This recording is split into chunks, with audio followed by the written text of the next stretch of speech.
ranking every Five Nights at Freddy's game from easiest to hardest.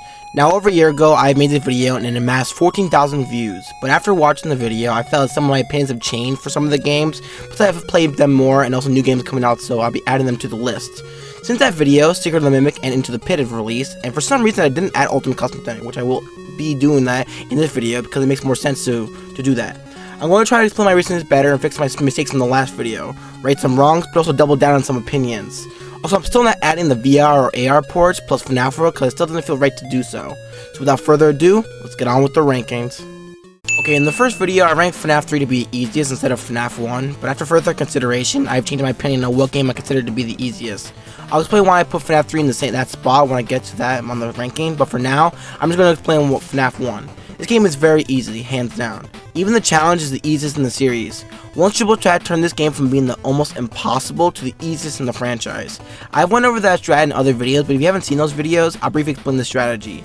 You will want to flip your camera to the east hall corner for the entire game. Then before every camera flip, you want to check one door, while alternating every camera flip. If someone's at the door, of course close it.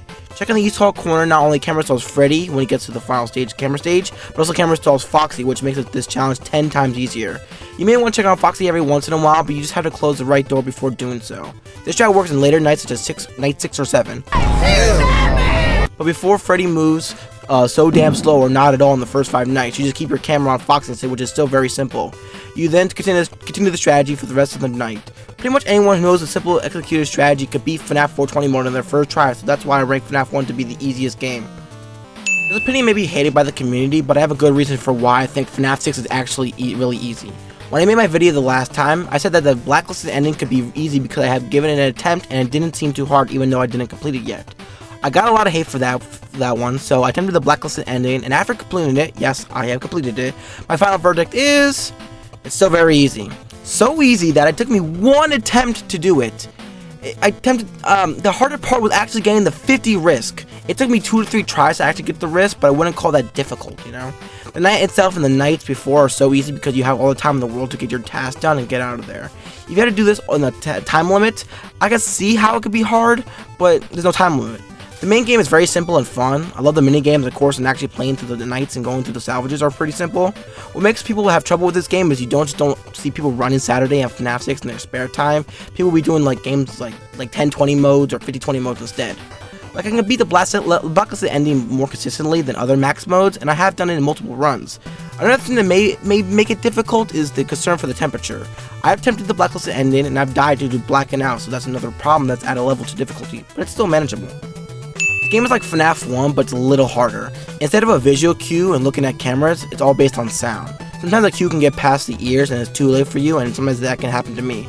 This is the longest game in the original series, spanning for 8 nights with extra bonus challenges and cheats.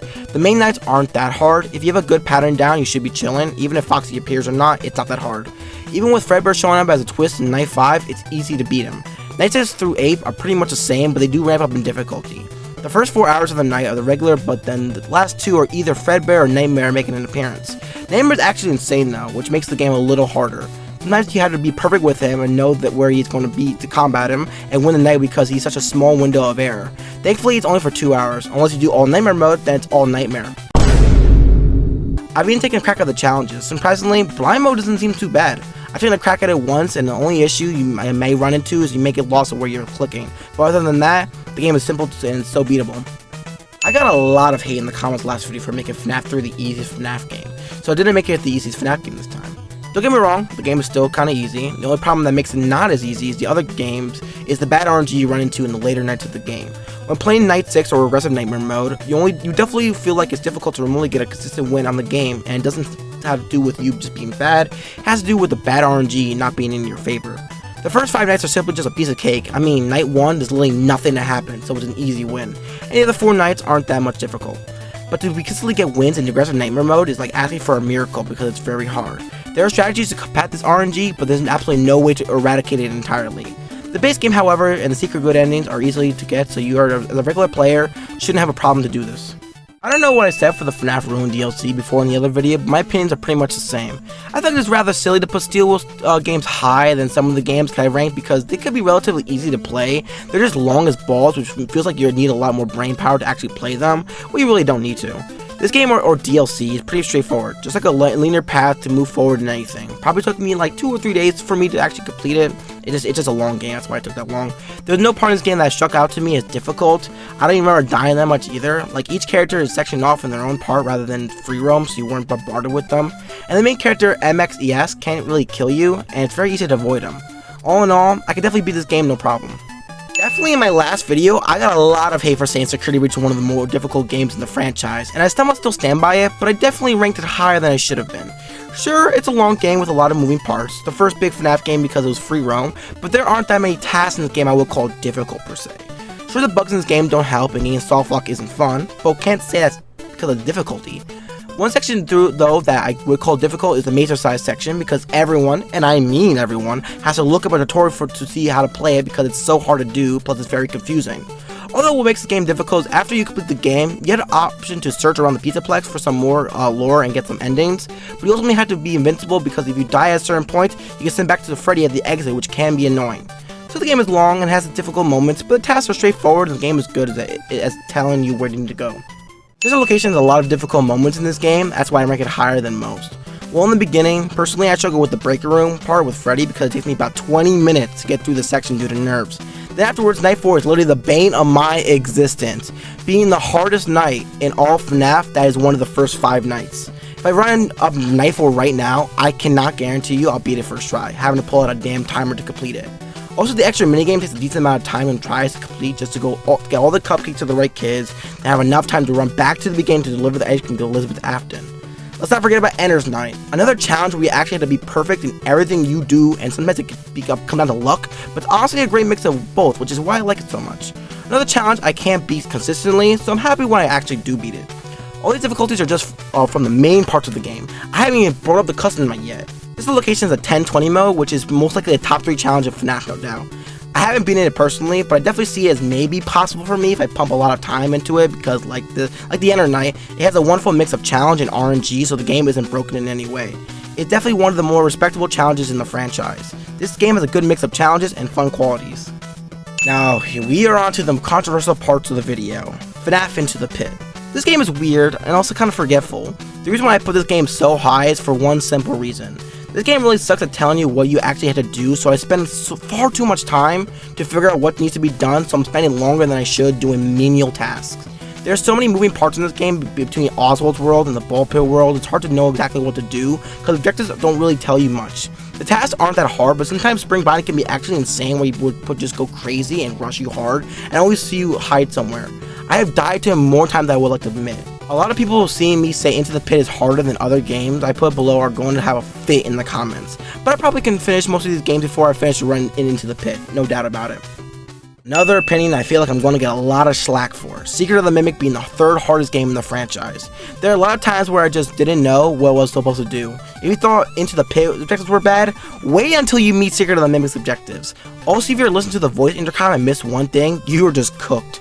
There's so many moments I just had to restart on and do over and over again. The Mimic also being a crazy character, if he sees you and you aren't near a hiding spot, again, you're cooked, because he is so fast. Thankfully, unlike FNAF Security Breach, he is too stupid to see you go into a hiding spot, so you would just most likely be safe.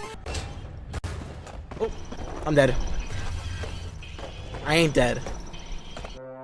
I could talk about all this difficulty of Secret of the Mimic, but there are a lot of moments where I had trouble, so I'm just going to cover some of the larger ones. Firstly, the section with Tiger Rock. Not only did it give me a loaded diaper, it took too many attempts for me to actually complete it.